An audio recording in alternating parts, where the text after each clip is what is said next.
Hello crafty friends, thanks for stopping by my channel to view my first YouTube video. Since I'm new to this, I hope you'll bear with me as I stumble through this voiceover. Even though I'm doing this in the privacy of my own home, I'm extremely nervous. I hope we're all friends here and you'll cut me some slack. So let's get started with the card I'm creating. I'll be using products by Spellbinders from the October 2022 clear stamps and small die of the month club kits. I've stamped the image or the large image from Wonderful Christmas stamp set in 2 corners of a 4¼ by 5½ inch panel of Nina Desert Storm 80-pound cardstock. I used My Favorite Things Extreme Black Hybrid ink to stamp the image since it's safe for Copic marker coloring. I've gone ahead and colored one of the corners off camera. I did this for 2 reasons. One is to decide which colors I want to use for the project, and 2, to save some time since this video is already really long. So I've started here with R89. I'm coloring at the base of the poinsettia petals where the darkest areas would be, and I'm flicking out with or using a flicking motion to feather out the brush strokes as I'm coloring. It will be less intense where you lift the marker up in the flicking motion. So now I've come in with R59, which is just about as dark as the R89, but there is noticeable differences in the color. You notice I keep knocking over my pen caps. I wasn't aware when I was recording the video that the labels that I use on my Copic Chow markers are reflecting the light from my lights and you can't see the numbers, so I'll be aware of that on future videos. I'll make some adjustments to my lighting. So here I am pulling with, this is R29. I'm pulling this color out further towards the tip of the petal. And finally with R37, I'm blending it out, giving it a nice highlight. Now I will repeat this process for the petals that are beneath the top petals. You're just finishing up blending out difference between the R29 and the R37. So I'm going back in with R89 now.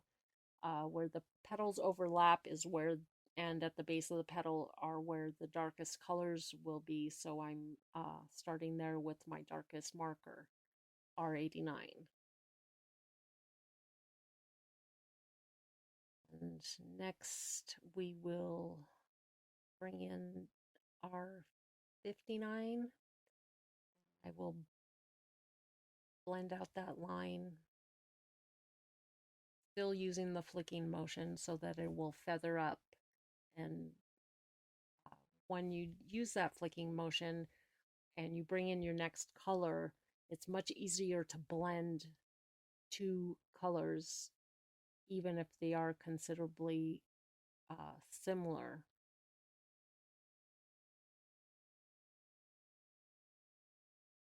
R29 is our next color, still using flicking motion, but working harder to blend those 2 colors together. Going all the way to the base of the petal.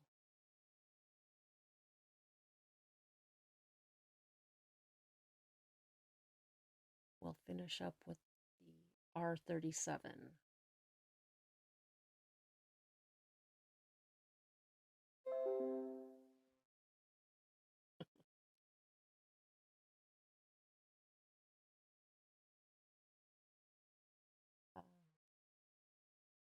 I'll be using also Prismacolor Premier colored pencils to go over the Copic coloring to brighten up. If you notice right now, the image is, you can tell the difference in the shades of the Copic coloring, but it is noticeably dull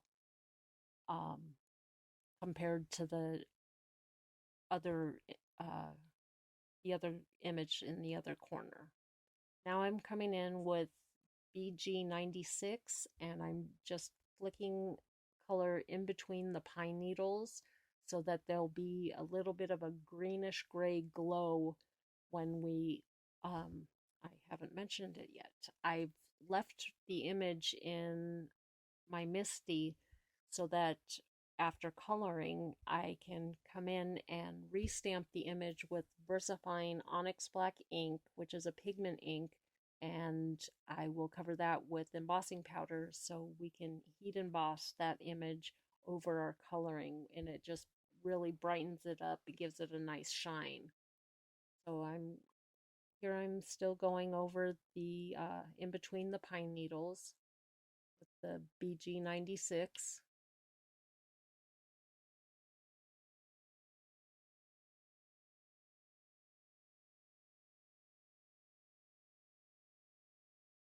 And since I've been flicking in one direction with the marker, I turn it in my hand because the nib starts to bend in the opposite direction that I'm flicking in. So now we have BG93, and I'm just pulling that color out a little bit further um, towards the tip of the pine needles.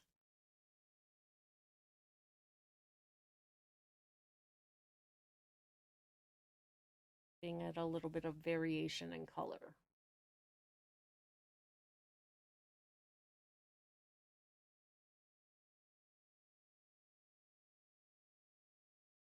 You'll see me do that several times. I have no marker cap awareness while I'm coloring.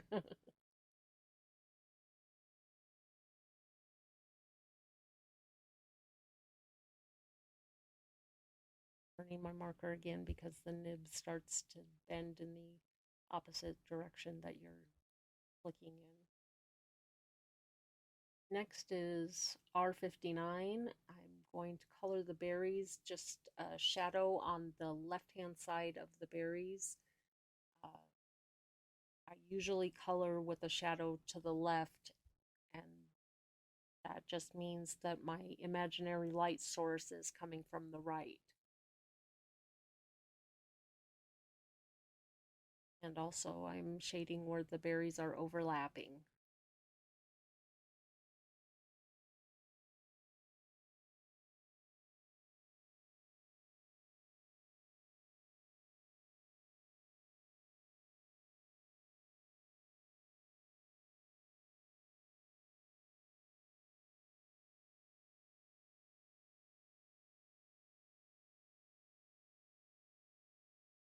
Now, finishing with the R29, I'm blending out that R59,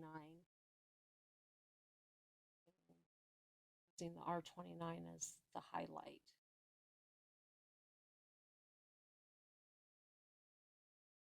Magically, magic of video, more berries are colored.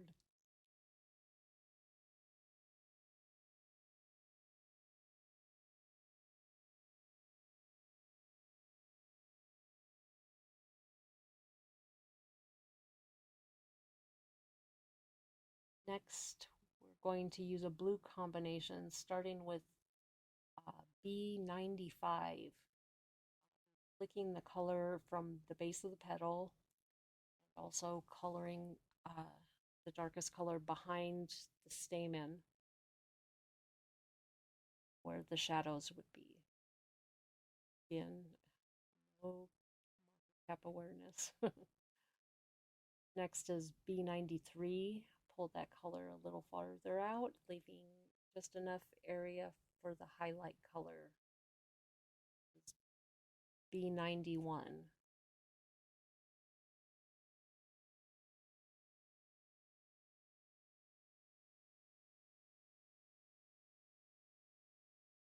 Finally, the highlight. These colors are so close in color family, it doesn't require a lot of blending to get them to come together nicely.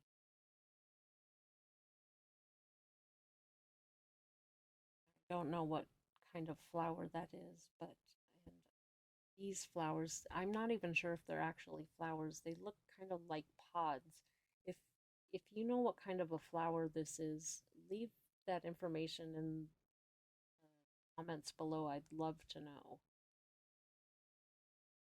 And so I'm starting here with the R05, putting the color at the base of the pod, quotations, and just under what looks to be a flower blossom.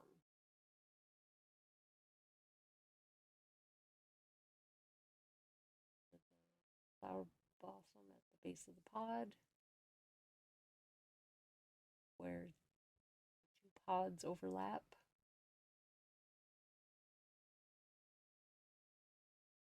Next is R02, and I'm just going to blend that out, leaving R02 as the highlight color. And I'm also coloring the blossom, not adding any blossom. It doesn't need a shadow there.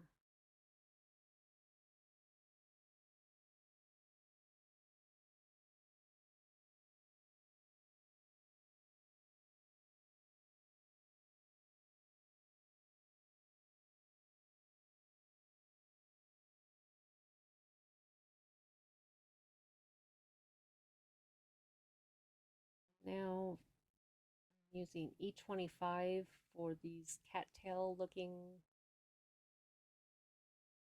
cattails, which most of it is stamped over in black, but I colored them anyways. There's just a small highlight area that the color will peek out. Next, for the leaves, I'm using G28, starting at the base of the leaf, and also the Illustrator drawn line up the center. The darkest areas would be. For the leaves under the poinsettia, I'm using the same color combination, starting where the petal overlaps the leaf. I'm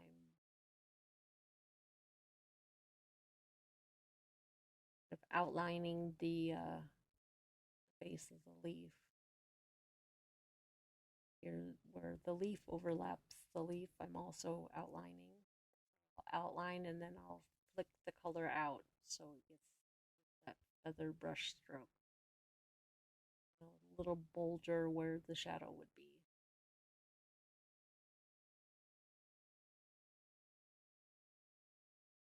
Next is G24, pulling that color out.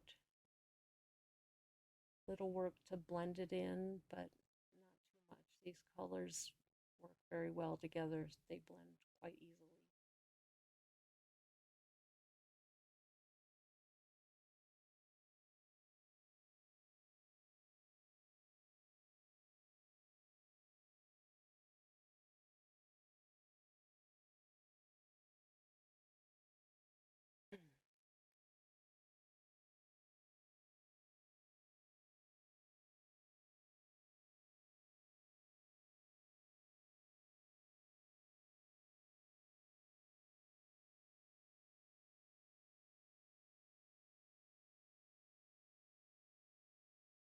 Done here.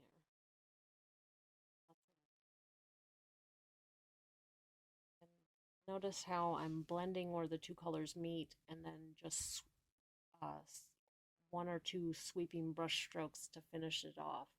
Here, I believe this is Y17 for the stamen.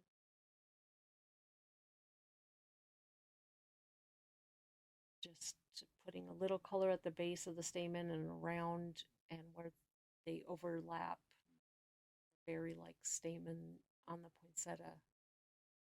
Next is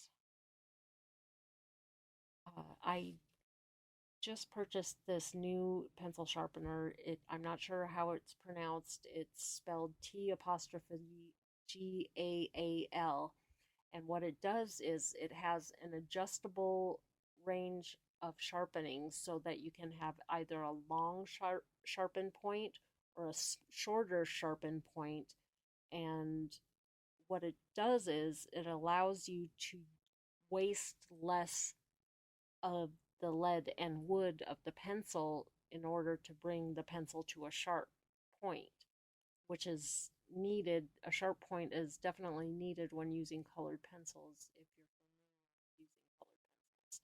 This pencil is 1100 China Blue. These are Prismacolor Premier colored pencils.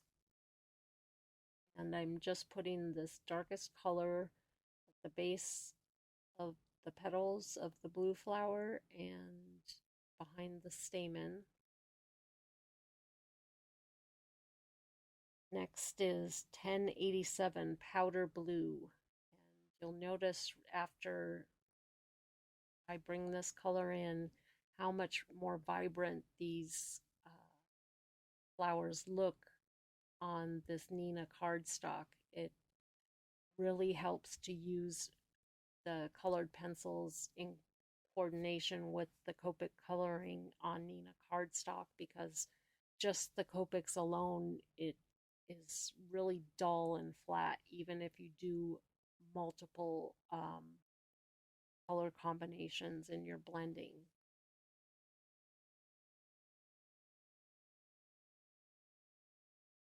Next is 1097 Moss Green.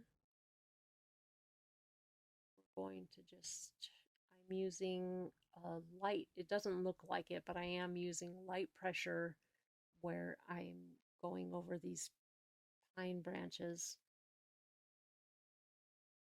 just brightening them up a bit.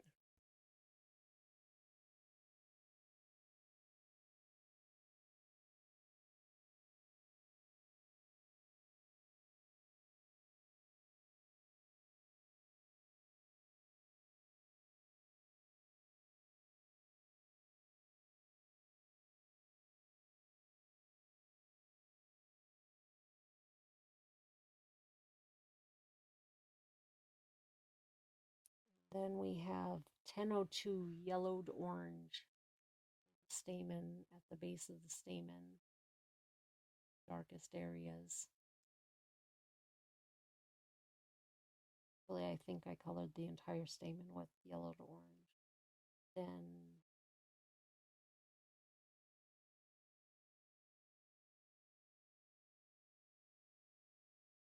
we come in with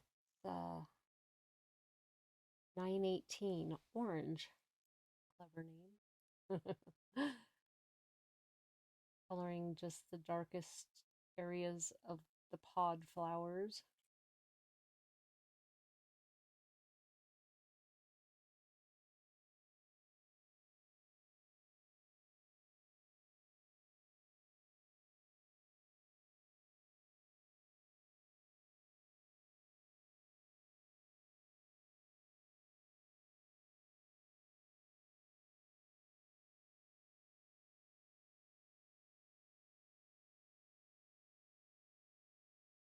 Next is 1001 Salmon Pink. Nice bright color. It really brightens up these pod flowers. That's the highlight.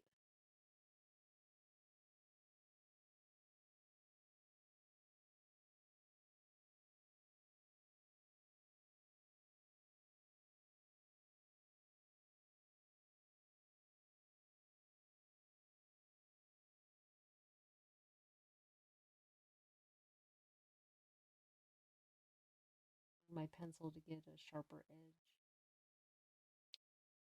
Next is 908 Dark Green, and here I'm starting off in the darkest areas. I'm using medium pressure to bring in that dark color, and then decide that I'm just going to use light pressure to shade the rest of the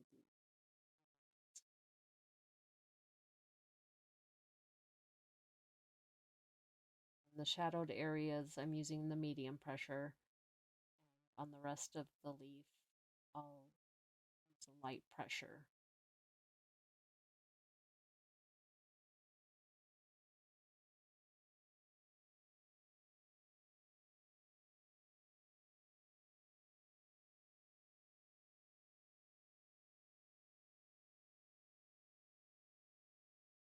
leaves of the poinsettia, I'm just drawing in, coloring over the illustrator drawn lines, darkening up the shadow, shading over the rest of the leaf.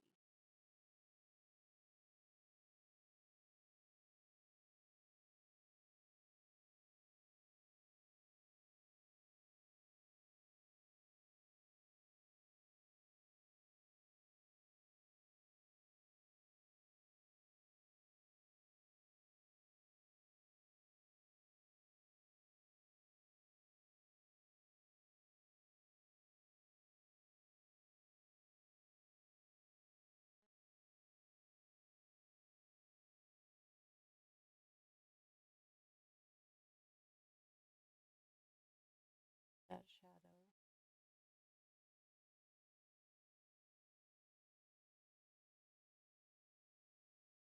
gives a little bit of texture, adding the color pencil.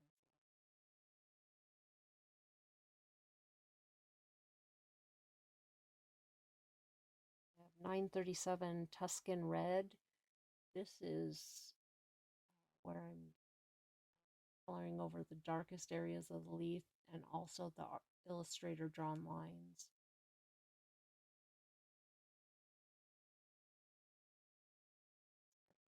That up.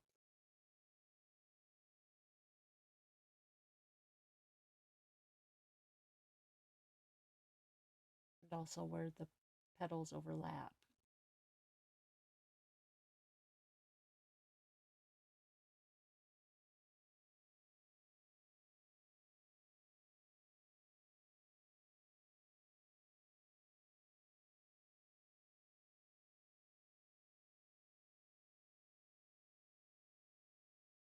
Since I'm new to this uh, YouTube method of sharing my creations, I am interested in knowing what uh, type of content you would like to see in the future, what techniques, what brands you'd like to see.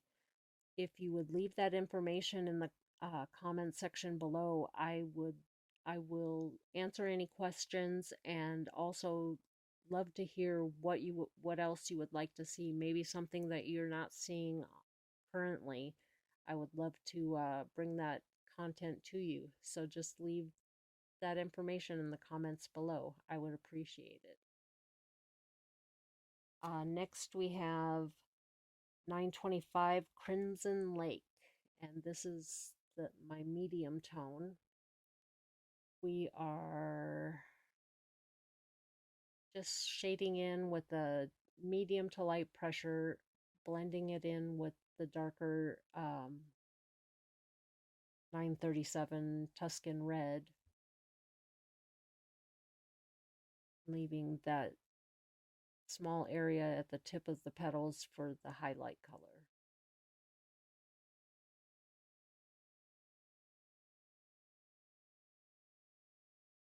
Finally, 924 Crimson Red. Here's our lightest color, and we're finishing off these petals.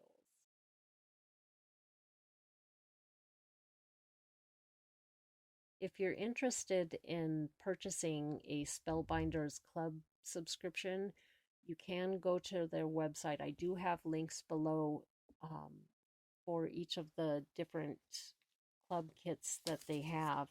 They have an embossing folder of the month, clear stamp of the month that you can choose with or without dies. They have a small die set, which a small die set is not a good description because it is quite plentiful. Here, back to the card, I am using my anti-static powder tool over the image, but I will recognize in just a second that I forgot to color the berries. Here we go.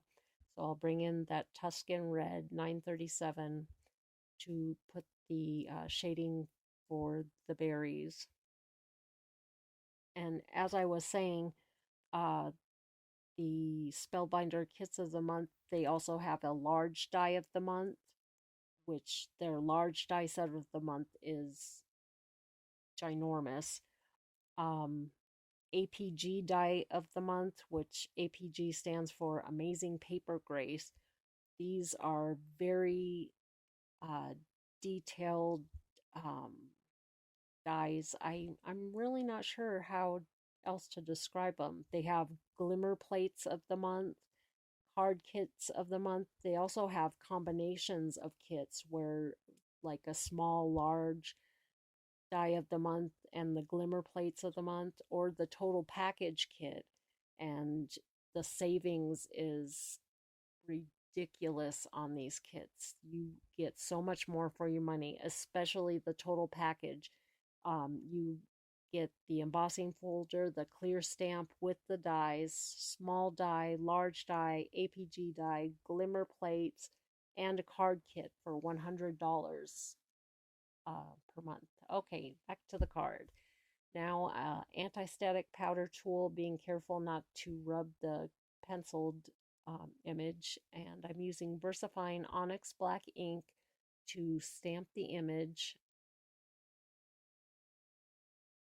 And if I didn't mention already, I left the image in my MISTI so it will stamp in the exact same position.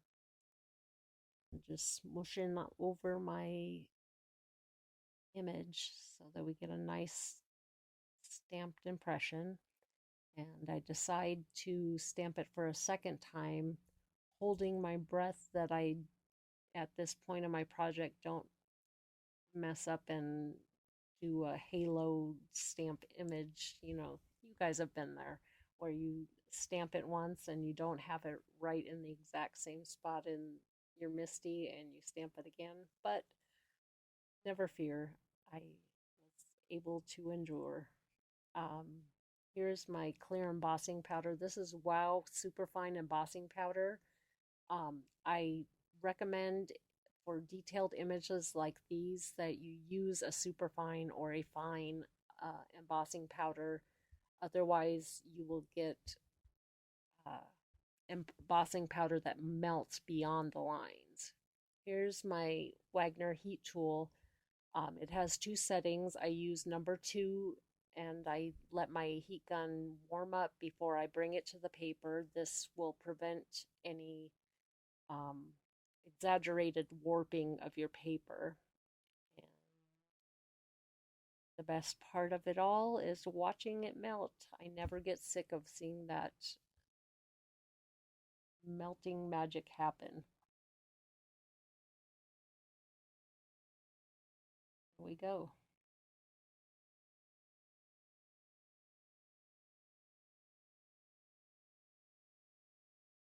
Okay, and now I have the script bold prints by heroarts that I'm stamping with Momenta gold metallic dye ink.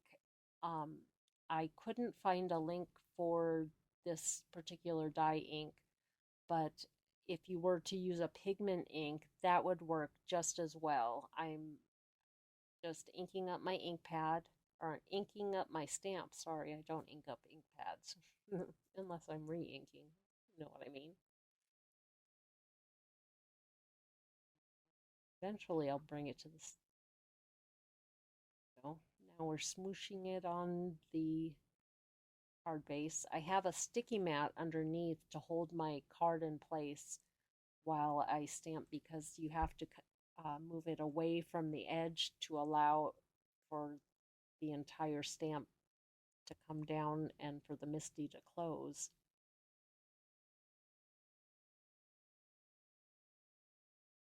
Stamping one more time for good measure.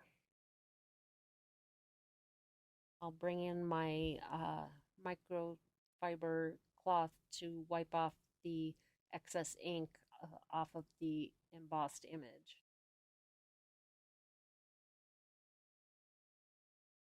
I'm being careful not to wipe the excess ink onto the card panel itself.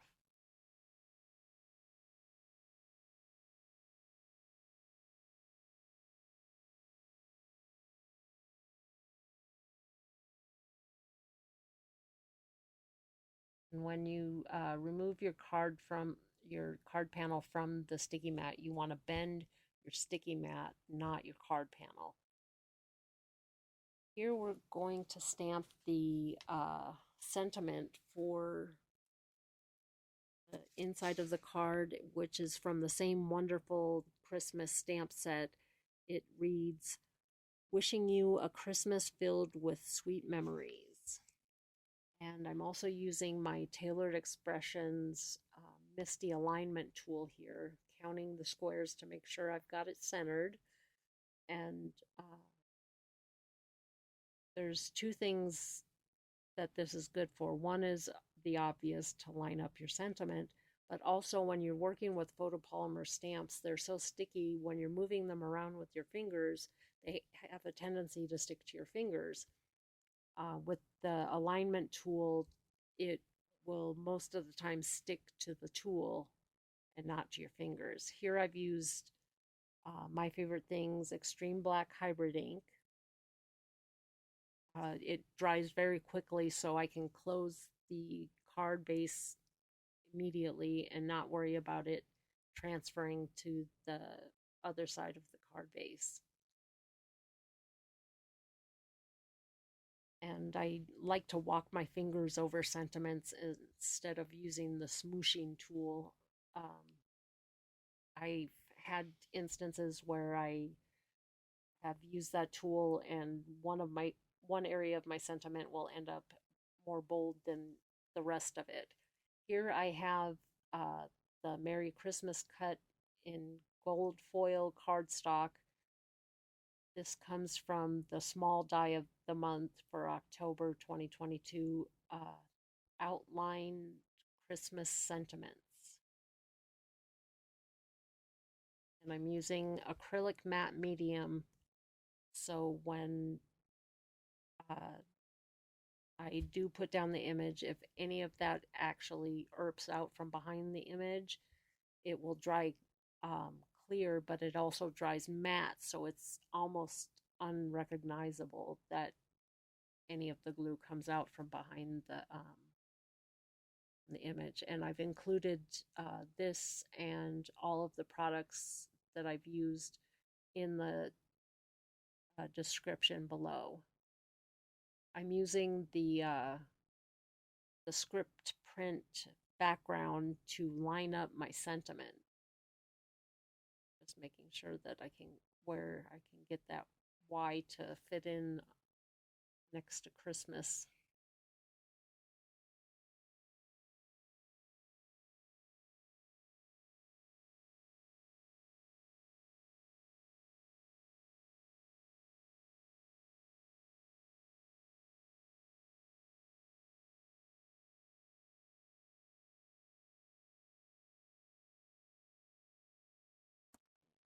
Really the end. I want to thank you so much for watching this video. I would love to hear from you in the comments below. Let me know what you liked about this project, or even what you might have done differently. I'm new to this YouTube method of sharing my creations, and I can use all the constructive criticism I can get. If you liked this project, please hit the thumbs up and subscribe. If you'd like to see more of my future projects, click on the notification bell after you subscribe, and YouTube will let you know the next time I post a video. All of the supplies I've used to create this card are linked below. Here I've wasn't able to line it up on the card base correctly, so I'm going to bring my Misty in and use the corner of my Misty, take out the pad, use the corner of my Misty to square this card up. And there we go. Thanks again for watching. Don't forget to leave the thumbs up. Have a good day or night. Bye-bye for now.